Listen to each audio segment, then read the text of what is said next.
welcome to another episode of Health with Natalie. I am here with comedian Brennan Tasseff. Hey, everybody. I'm happy to have you here. I'm so excited to be here. I'm actually stoked to be with you. We have so much to talk about, I feel. So much to talk about. I mean, first of all, I want to talk about your one-man show. Thank you so much. Yes, absolutely. My one-man show called Ex-Drinking Buddy, just like my podcast. That'll premiere on Patreon May 31st. Patreon.com/Brennan Tasseff. You were there. Yes. You came to support, which meant the world to me because you and Dan, your fiance, are incredibly busy touring and doing everything. But you guys made time for little old me, and that made me feel special. Of course. I mean, there was not a dry eye. Like, everyone was crying. I'm serious. Everyone was crying. It was actually, so the whole idea behind it was I'm very dark on stage. I'm very silly off stage. And Dan, to his credit, has been one of my closest friends since I moved to New York. And he's always like, come on, man. Like, you know, we would write together and he'd be like, come on, like, you're so silly now. Like, you got to translate that, like, bring it with you. And I was always like, but this is what I want to talk about so badly. This is what I want to talk about. My addiction and alcoholism and the fact that I pretty much was dead. I was dying. And then I, got through that and got sober. And then my whole life has changed. And through talking with him and a few other friends, I was like, wait a second, why don't I do it as a one-man show? And he was incredibly supportive. You were incredibly supportive. Everyone was like, oh yeah, it's like been staring you in the face the whole time. Like, don't try to write bits about it. Writing bits about trauma is hard. But then if you just bill it as a one-man show, you could talk about whatever you want. Yeah. And so I did that. And then working with my director, we decided that if we're going to do it as a one-man show, let's really do it as a one-man show and put everything out there.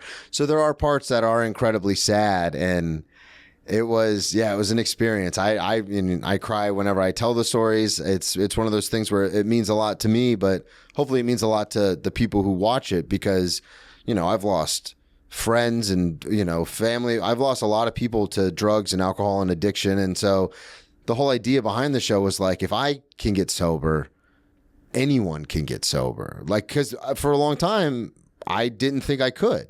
And then I did, just for today, knock on wood. But yeah, so it was definitely, the whole idea behind it was, why don't I talk about this in a different platform other than comedy? Because it was one of those things where I don't know if this has ever happened to you, but sometimes it's like your life will intersect at certain points and you're like, this isn't, I want to talk about this because I have a platform to talk, like between my podcast and the shows and stuff, but this isn't the right place for that. Does that make sense? Yeah, absolutely. So then we built it as a one-man show, and then it turned out to be, everyone in the room loved it. Yeah. And yeah, it was fun.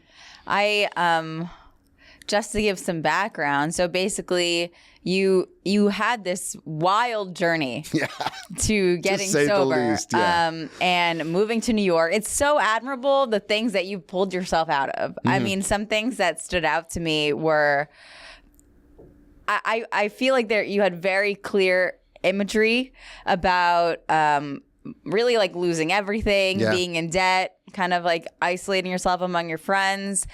All of these situations where if someone found themselves in, they'd really feel like they would have no idea how to get out of them. Yeah, it's interesting. There's an old story, I guess you would say, that I hear it a lot in sober circles, but it's, a guy's in a ditch and a doctor walks by and he asks the doctor for help and the doctor writes him a prescription and throws it down into the hole. And then, a priest walks by and he asks the priest for help and the priest has a Bible and throws it down into the hole. And then, someone else walks by and they throw like food down into the hole. And then finally someone walks by and he goes, help me, please. I can't get out of this hole. And the guy jumps down into the hole and he goes, well, now we're both down here. And he goes, yeah, but I know how to get out. I've been down here before. And that's something we say in sober circles because I'm sure it's said all over, but it's one of those things where that's the whole idea behind the show, is that at many points in my life, I had a support structure, I had friends, I had family, but I couldn't see any of it. I couldn't see the forest through the trees. I felt so alone.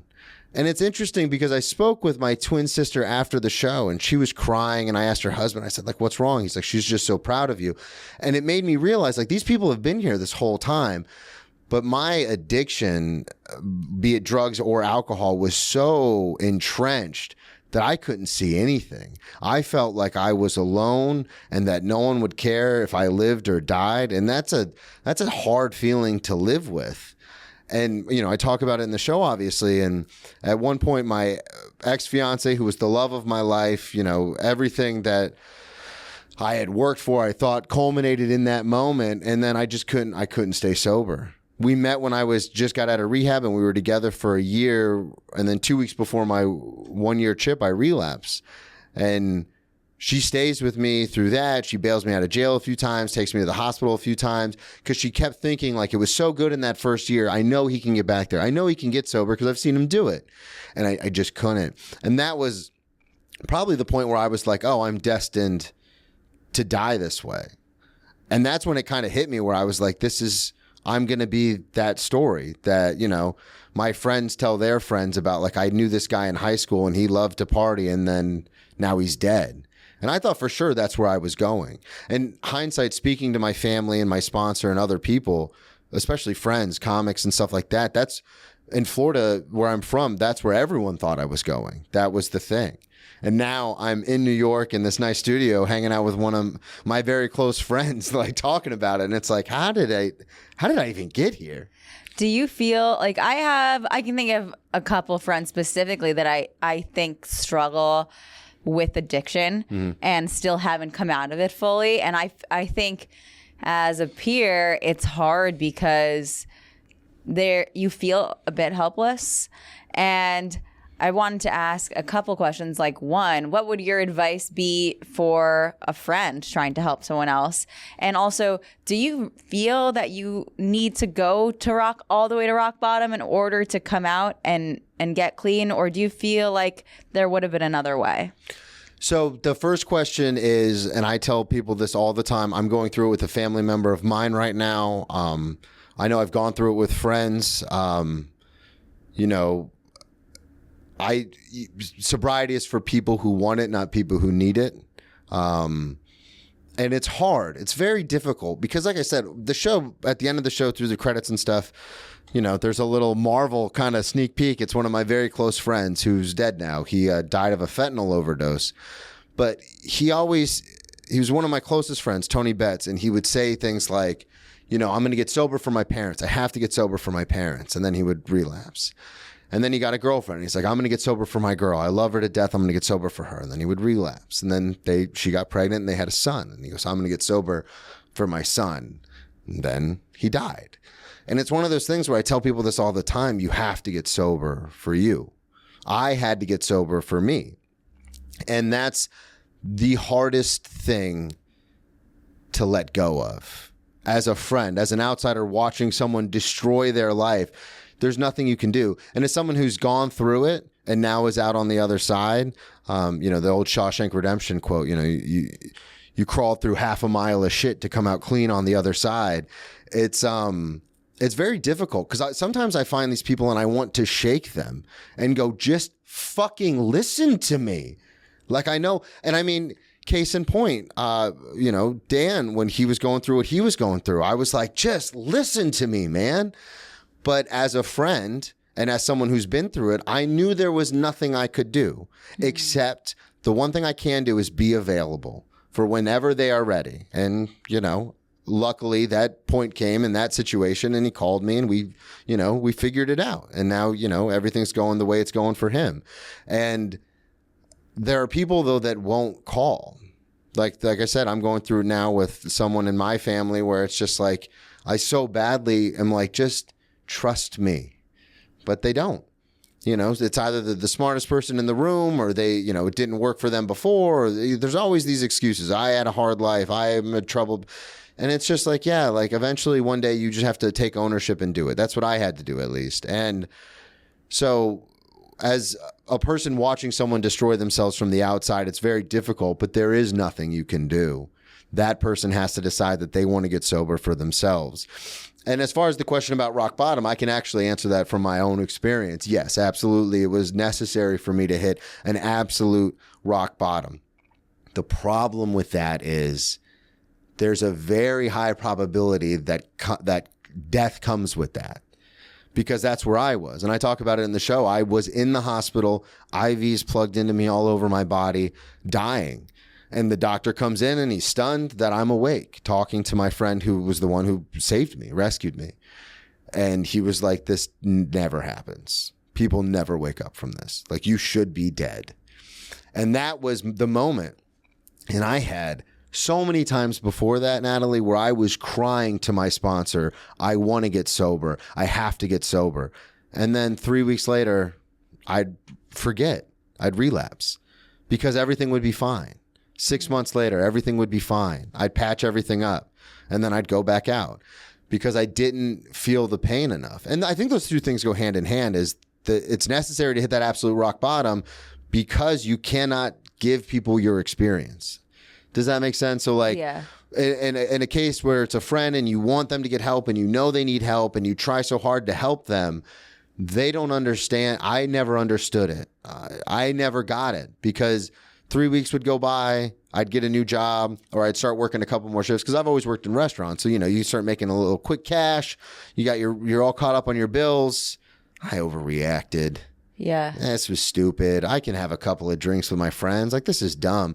And not to mention the mental health side of it. I've suffered from depression and anxiety my whole life. So alcohol was the only thing when I was younger. I started drinking late in my senior year when I was 17. That was the first time where I was like, oh, it all goes away. And I've talked about this with Joe List, who's very openly sober. When he came on my podcast, he was like, yeah, I didn't want to drink. I was like, oh, he was like, my family does that. And I felt the exact same way. I was like, yeah, that's what my family does. I don't do that. And then the second I had a drink, I was like, oh, yeah, this makes sense why everybody does this so much. This is awesome.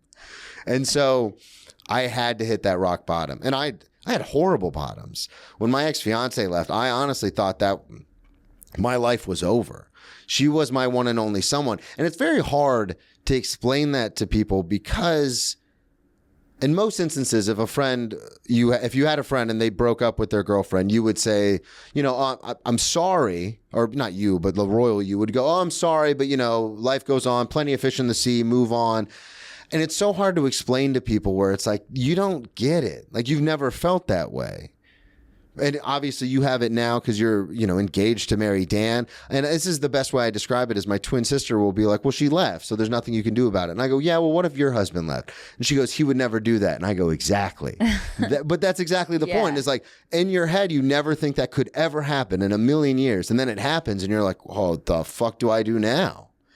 So I think it's very imperative for people who are sick like I'm sick to hit a bottom.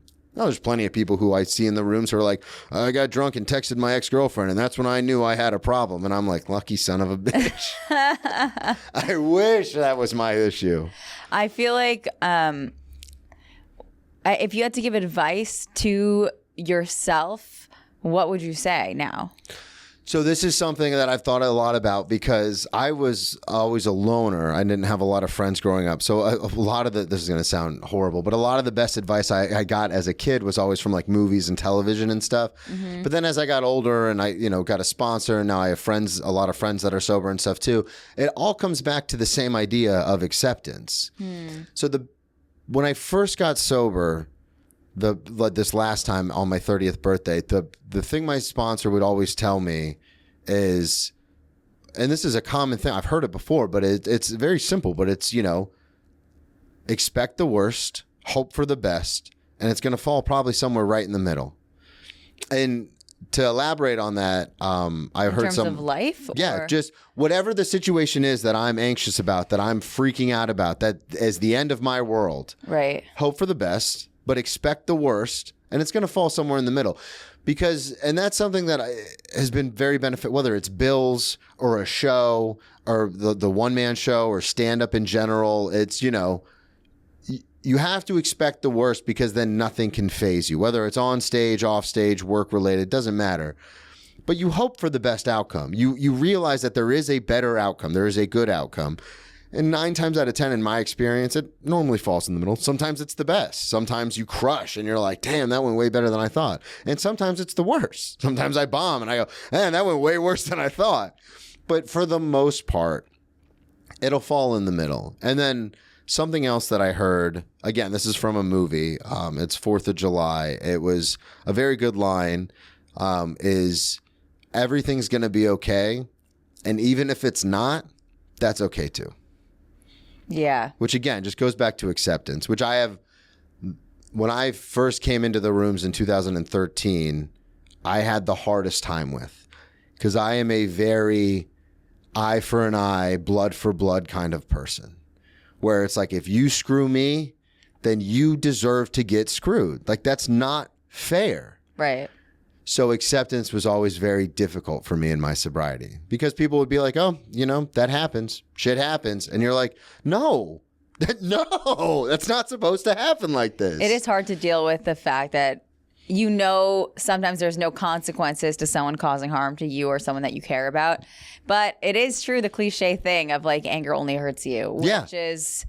I don't always live by that, but I want to live by that. Yeah. But I don't. I very rarely do, because this idea, and we're lucky enough, obviously you much more than me, but we're lucky enough to have a platform to where vengeance can be had for certain things. But you know what I mean? Like, right. You go to rent a car on a trip and then they screw you over and there's no gas and you get a flat tire, then they charge you for everything. And they're like, well, that's just what happens. We have your credit card information, so now we're just going to charge you. And you feel like there's nothing you can do. And the average person, there is nothing they can do. And I'm just so grateful to have a platform where I could be like, fuck this company, screw them, which is not, that's a negative character defect, and that's not something I should do. But it's not a good look all the time. But that's true too. Everyone's looking at me like, that guy's kind of crazy. I definitely will. I'll get a lot of rage over things, and once, if I don't act on it, when my feeling, like my emotions calm down,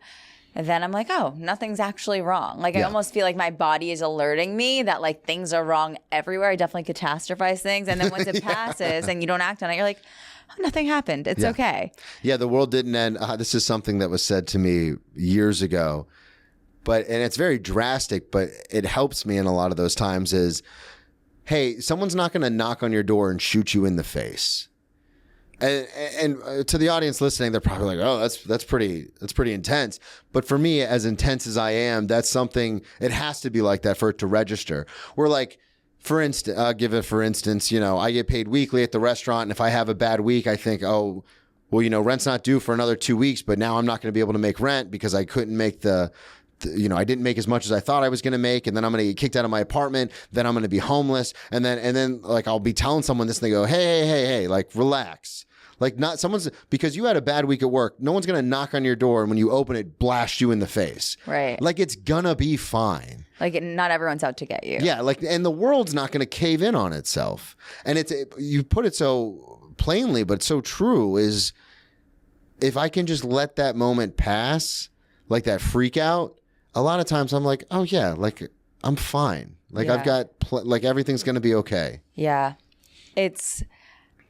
Sometimes other people come into your like energy field when you're at like an elevated state of emotion, that's when it's harder not to respond. Yeah. I'm thinking about your one man show, and there were so many stories in it that were incredible. Thank you. My favorite story that you've told is about when you faked your own suicide. Yeah. And faked my paralyzation. Yeah. That is so brave. And that's a story that's like the epitome of dark humor. Yeah. So was that completely true? Yeah. So it's 100% true. Out of context, it sounds weird saying it, but, I was in a place where, and I turned it into a bit where I talk about like I wasn't getting enough attention for my alcoholism, because in hindsight, that's probably what it was. But in the moment, I had gotten a settlement for a large amount of money. And I talk about all this in the One Man Show, available on patreon.com/Brennan Tasseff, May 31st. But I had blown through all of the money. And again, this goes back to what we were talking about earlier, this whole feeling of, if I would have just picked up my phone and called someone, anyone, my dad, my mom, my sisters, even my brother, who at the time, him and I really weren't talking because he was so much older than me. I could have called my uncle, anyone, and said, hey, I'm in a bad way. And they would have been there like that. But the problem with my alcoholism is I could not see that. I felt like I had let everyone down in my life. I was, a Division I college football athlete. I was on track to go to law school. And then all of a sudden I lose football because of my 8th concussion. And I was just going down. I started drinking. I never went to law school. I ended up just not throwing my life away, because now it's turned into what it's turned into. But at the time, I remember thinking, when I got that settlement, like, I'll pay all this debt off. I'll pay off my DUI. I'll pay off all this legal trouble, and I will get back on track. And I drank and snorted that entire settlement away.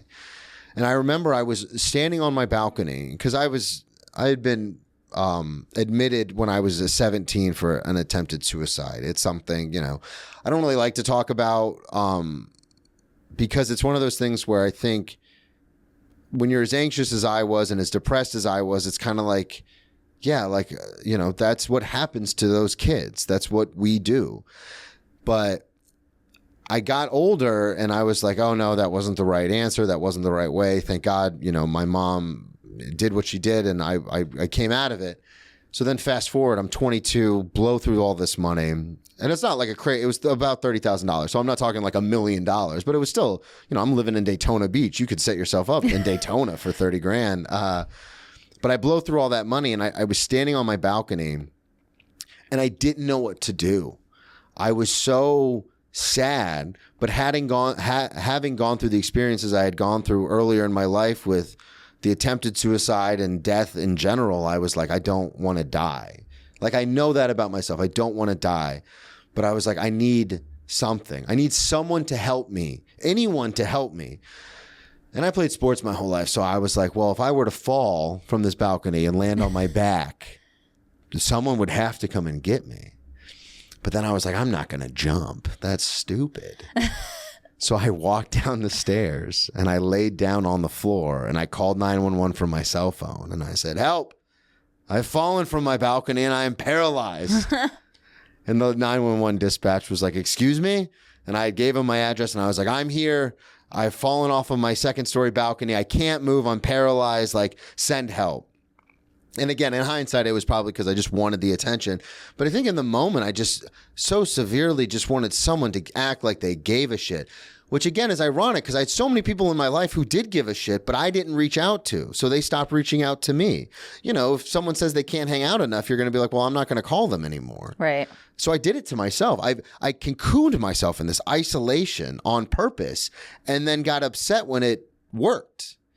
And the ambulance shows up. EMTs come rushing out. As soon as they clear the line of sight from the ambulance, they stop.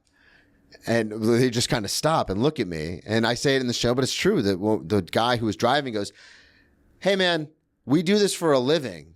We know how people fall. It's not like that. You didn't watch a YouTube video? I didn't. Yeah, I didn't even think about it. Because when you jump from a higher up space, your trajectory will carry you out. But what I did was I just went and laid down like right under the balcony. Right. So they were like, you would have had to fall inside the apartment to land there. Like, that doesn't make any sense. Physics. Were you sober? No. Like, were you drunk when you did that? Oh, yeah, I was hammered. Okay, cool. Hammered beyond belief. I mean, not cool, but. Yeah, it was kind of cool. And I remember the guy said, listen, kid, we'll take you to the hospital. But if we put you in this ambulance, just putting you in the ambulance is going to cost you about $1,000. And then if you go to the hospital, they're going to have to keep you overnight for observation. So that's $10,000 out the window. He's like, you want to go for this ride? And I stood up and I dusted myself off and I said, you guys are right. I'm sorry. It's a miracle. I'm healed. And I just walked back upstairs. But that faking paralyzed was probably, that should have been a big red flag of like, hey, man, maybe this has gone too far. Like, you're getting drunk and faking these traumatic injuries just so people will come and try to help you. Like, why don't you just ask for help? But it just never dawned on me to ask for help. It's so interesting because I remember when I was in high school, when I was younger, I used to feel like having something wrong with you or being a victim was like the only way of getting attention. Mm-hmm. And I had a therapist in high school who said, like, at a certain point, like, he's like, you want people to like you for being fucking awesome. You don't want people to like you for feeling bad because they feel bad for you. And that stuck with me so much because I was like, oh, you can just be the best version of yourself. That's actually fantastic advice. What you really need. That's I wish I would have heard something like that when I was younger, because I played into my addiction and alcoholism like it was all of me. I became that guy where it consumed and that's the disease, but it consumed every part of my being. Was I have to drink to survive, and I survive to drink. And it's weird because, again, this is another movie line, but it's so poignant and it sticks with me forever, is doomed youth is very romantic. When I was in my 20s and in college and I was getting in fights and, yelling at teammates and we were having a good time going out, everyone's like, this guy's fucking crazy. And it was fun.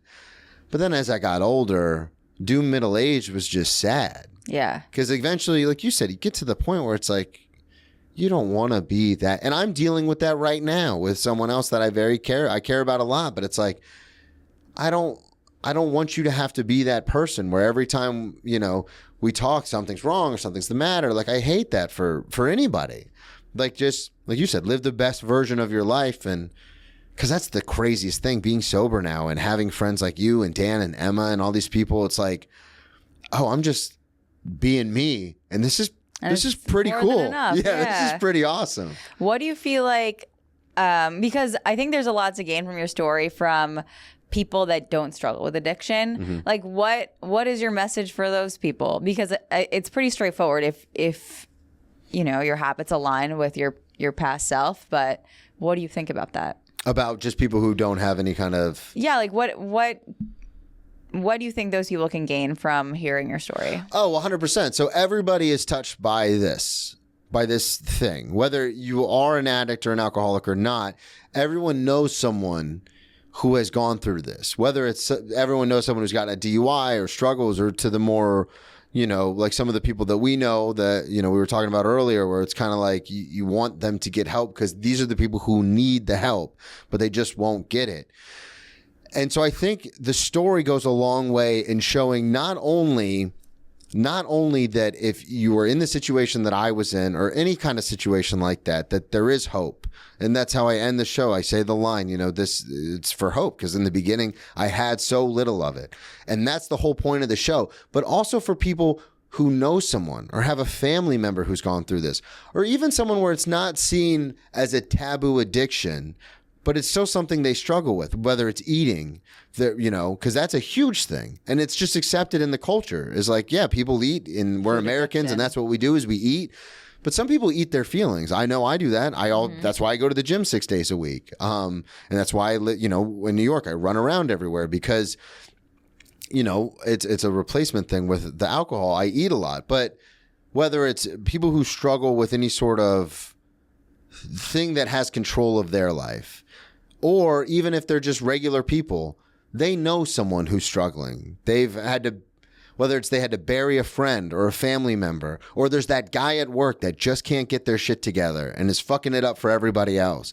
Everybody knows somebody who has to deal with this.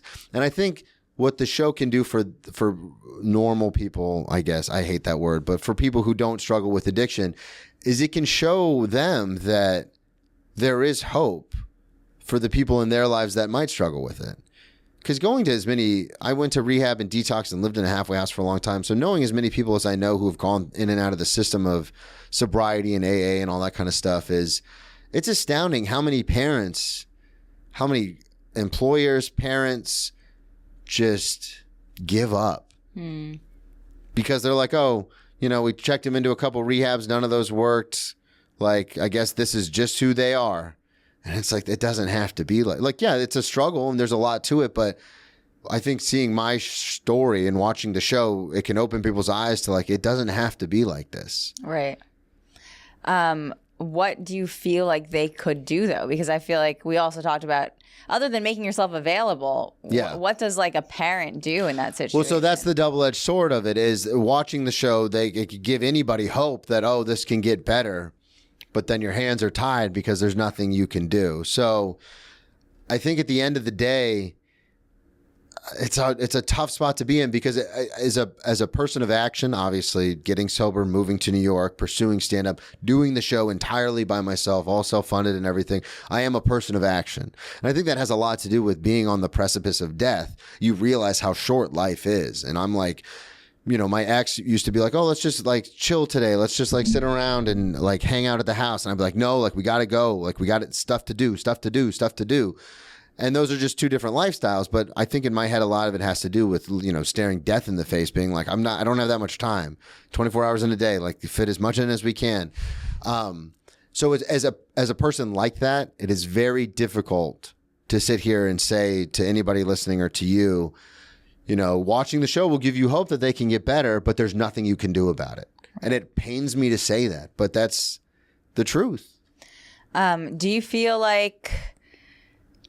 What was I going to say? I had a good question. Did you? I did.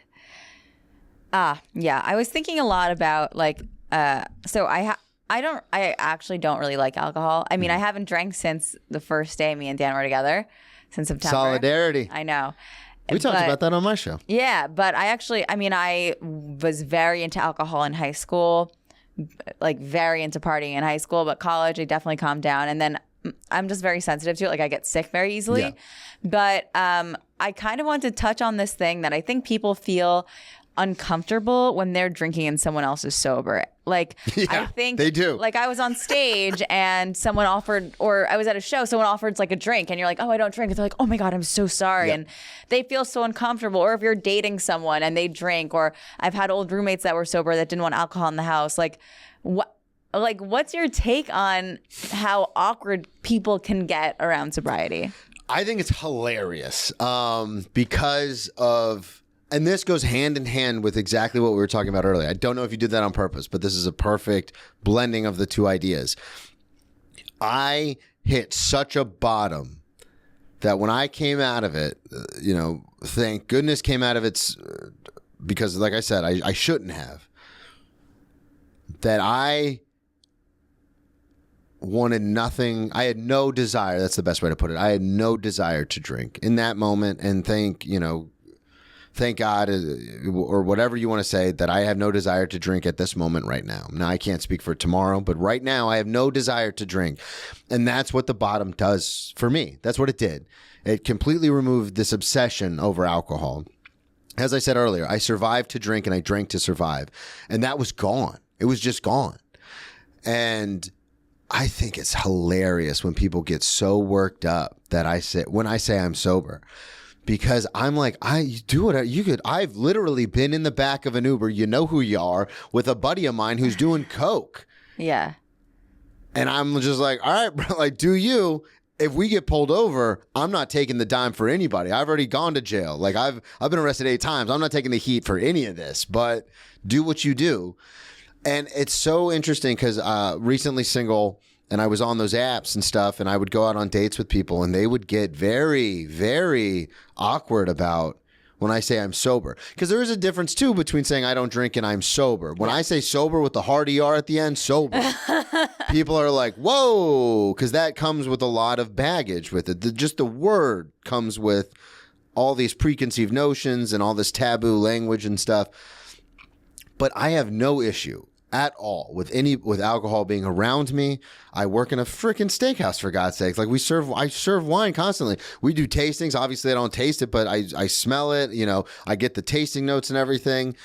And that is my situation. Everyone is, you know, different when it comes to alcoholism, but I'm a big believer in the program, and I work my program, and I know as long as I'm spiritually and mentally fit that I can do whatever I want. And it's interesting to me when I don't understand it. It's like if someone said they had a nut allergy, and if I offered you a Snickers and you go, no, I have a nut allergy, I wouldn't be like, oh my God, like, can I have the Snickers? Right. Like, are you okay if you see a Snickers? Like, that would never happen. But when you tell people you're sober, they freak out. And I've gotten to the point in my sobriety, which might be a horrible thing, and I might get a call after this airs from people being like, you don't say that, you can't do that. But I've gotten to the point in my sobriety where I will joke. Like if I have a rough day at work or a bad set, I'll be like, I think today's the day. And obviously I'm kidding, right. But it's like one of those things where I've gotten so comfortable with just my life. I love my life now.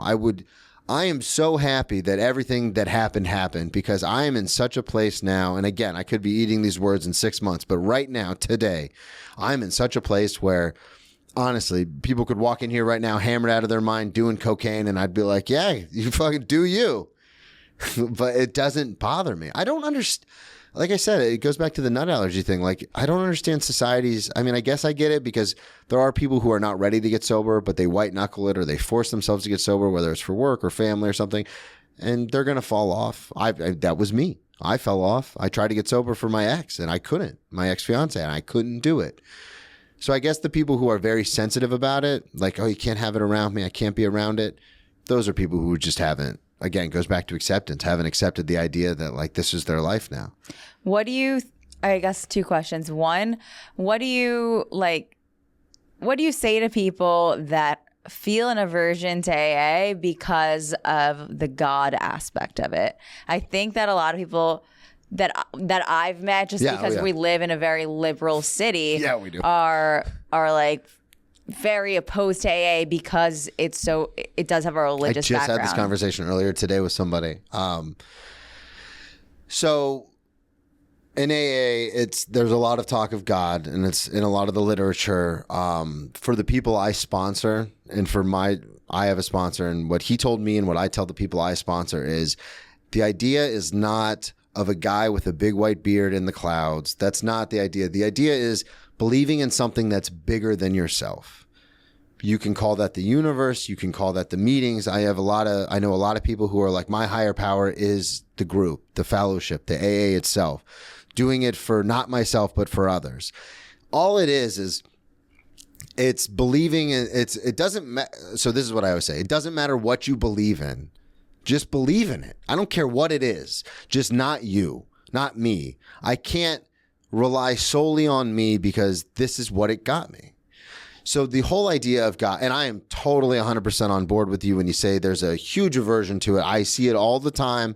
I hear about it all the time. And it's very difficult to tell people, like, they say God all the time, but it's not the God you're thinking of. It's not the God that you grew up. I grew up with a vengeful God, a spiteful God. My grandmother's fucking Eastern European Orthodox, like fire and brimstone, Old Testament God. That's not the God I pray to now. That's not the God that you know what I mean? Like, it's just that word that people have an aversion to. So I like the word higher power. A lot of atheists in AA, whose higher power is the universe itself and the way things fall and physics and the way things work. So I completely understand that. It pains me because it really breaks my heart, because there are people out there who let that one word or that one phrase keep them from living a life that's beyond their imagination. And the other thing too is, and this is kind of counterintuitive to what I just said, AA worked for me. AA is not for everybody. I know plenty of people who don't drink, who don't go to meetings, don't do AA, who have gone to AA and then decided it wasn't for them. And I have no ill will, bad feelings, I'm right, you're wrong, none of that. My sobriety is about my sobriety. And I tried everything. Drinking only beer, only drinking when I go out, everything, not drinking before work. And you know what happened, Natalie? Every time I got fucking hammered at work, off of work, driving my car. I used to keep those little airplane minis in my center console, hammered every time. Nothing worked. So when I went back, I discovered AA when I was much younger, when I went to rehab. And when I went there and I started doing the work, I realized that this is what works for me. Again, it's not for everybody.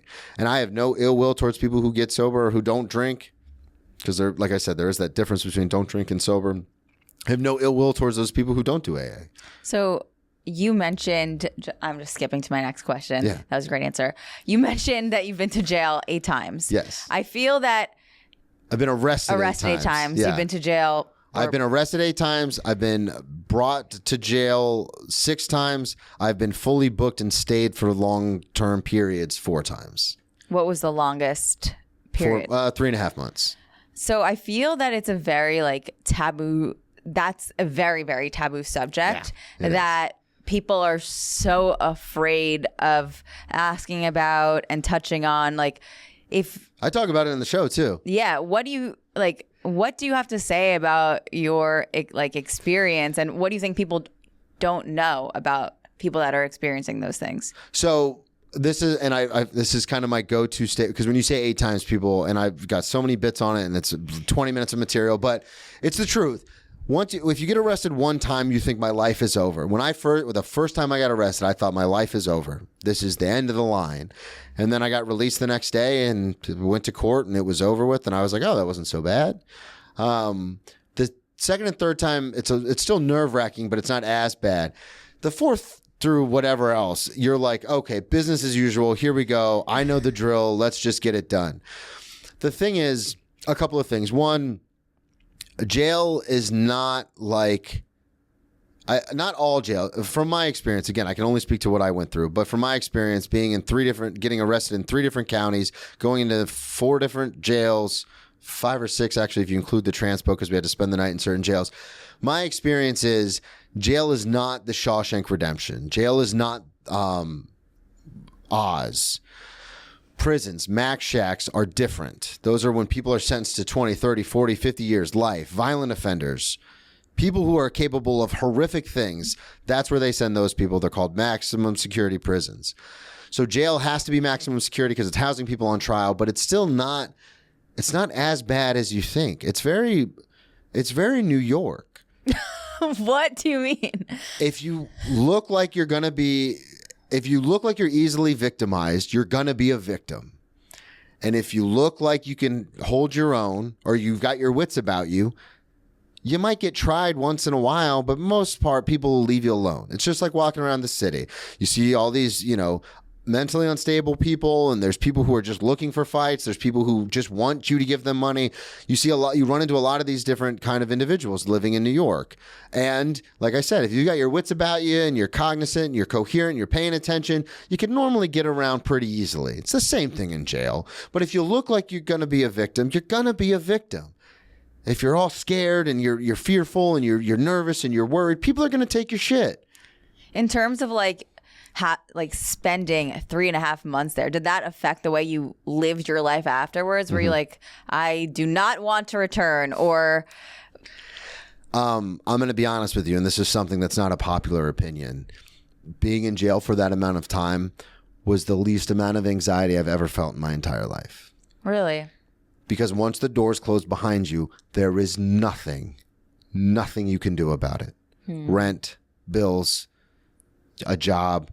There is absolutely nothing. Time stands still. It freezes. There's nothing you can do for that 3.5 months. Nothing. Coming out of jail is incredibly stressful because you have to deal with all of those consequences. But you know where you're living. You know you're getting food. It's not good food, but you know you're getting food. And I'm lucky enough to where I say this all the time. I was raised mostly by women. I'm incredibly effeminate. But I'm in this body. I'm 6'1", 230 pounds. So luckily people, you get into fights and you can't let people punk you. But for the most part, they would leave me alone.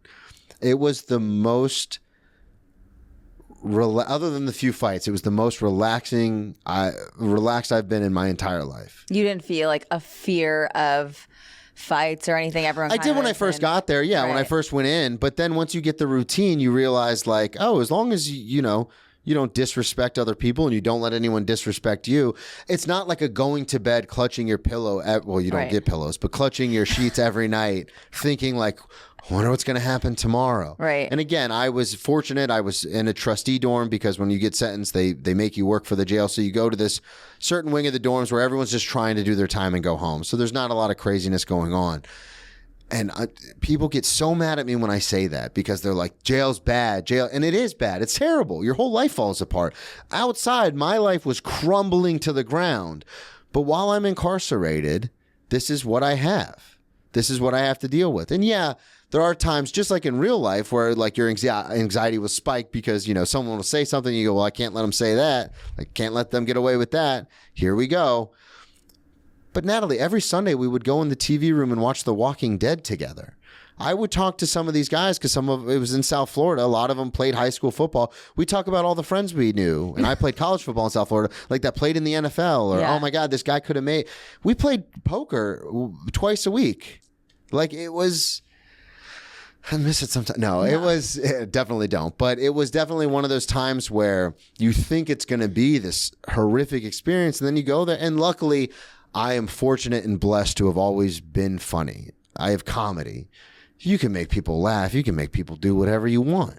So how do you, now that you're like, you know, you went through a breakup, you've been dating, how do women respond to you telling them that? Do you tell them? At what point do you 100%. Tell them? I'm completely honest right up front. Yeah. Have to be. Right. I have to be. Because I will find myself in a situation where I will tiptoe around the truth and then I will get buried by it. Right. And I try so hard now to not lie. My whole life was lying for so long. I try to avoid that at all costs. I'm very upfront. I'm going to be honest with you. You know this. You got the tattoos and everything. You know how it is. Girls love a bad boy. No. I think it's a two-pronged thing. One, I think people see me now, see who I am, because I wear my heart on my sleeve. I've almost cried like 10 times doing this podcast. I'm very upfront about who I am. And I think people see that, and then when I tell them about my past, they realize that that's not who I am. So I think for me, it goes a long way. Now, we know scumbags. And if they were to say what I say, you'd be like, you're a piece of shit. And I know those people. I think we know those kind of people. Yeah. Where you're like, oh, you're just a piece of garbage. But the difference between those people and myself, I think, is the fact that I'm really not. And so many people knew that, which is why I got so many chances, was because people were like, he's sick. He's not a piece of shit. He's really sick. And I think that goes a long way. And I think people now, dating now, people can see that about me. Because, you know, not to toot my own horn, but when I walk in a room, it lights up. Like, no, you are a great person. I mean, I try. You really are very kind and my empathy gets me in trouble sometimes because I feel I will put myself in detrimental situations to make other people happy. So my empathy does bite me in the ass a lot. But that's just who I am. Like, I broke up with my girlfriend, my ex, in November. And not a week goes by that I don't break down almost crying thinking about our dog. Because it's her dog, so she keeps the dog. But, you know, when we first broke up, I was going to see the dog once a week. And she's really busy with work and stuff. And I stopped doing that through the advice of my friends. So I've stopped doing that.